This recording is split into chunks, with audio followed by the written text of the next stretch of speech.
Well, the Senate President told me to keep my speech to 4 minutes, so I didn't do that because I don't always listen to the Senate President. But in terms of the specifics, we have them on our website under our white papers, Oregon Action Plan. Action Plan for Oregon. Action Plan for Oregon.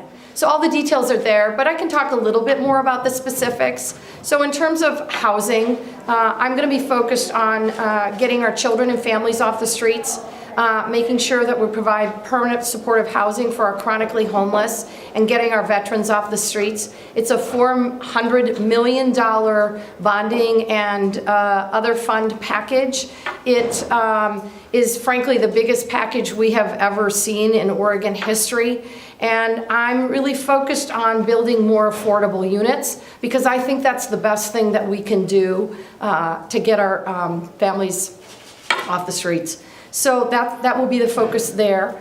In healthcare, obviously, we have a 4-point plan to close the gap and funding for the Oregon Health Plan. What I will say about that is it is a 6-year strategy. Unlike, frankly, previous bienniums for over a decade, we've been funding it for a 2-year time frame. This is a 6-year proposal. It's broader. There are a couple of the pieces that are still under discussion. One is the tobacco tax, and the other is, frankly, an employer assessment. So those are under discussion.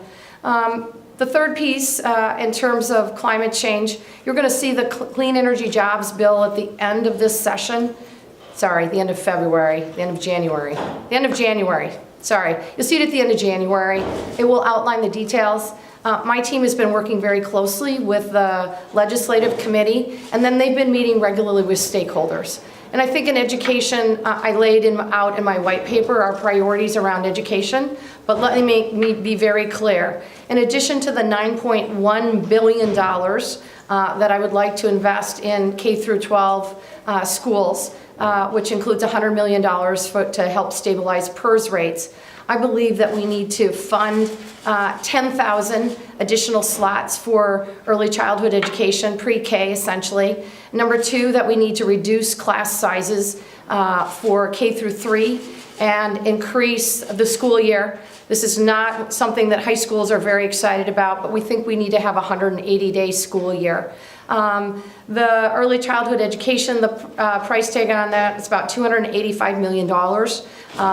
The reduced class sizes is roughly $500 million. And we're going to continue to invest in career and technical education and make sure that every single high school student has access to hands-on learning, fully funding ballot measure 98.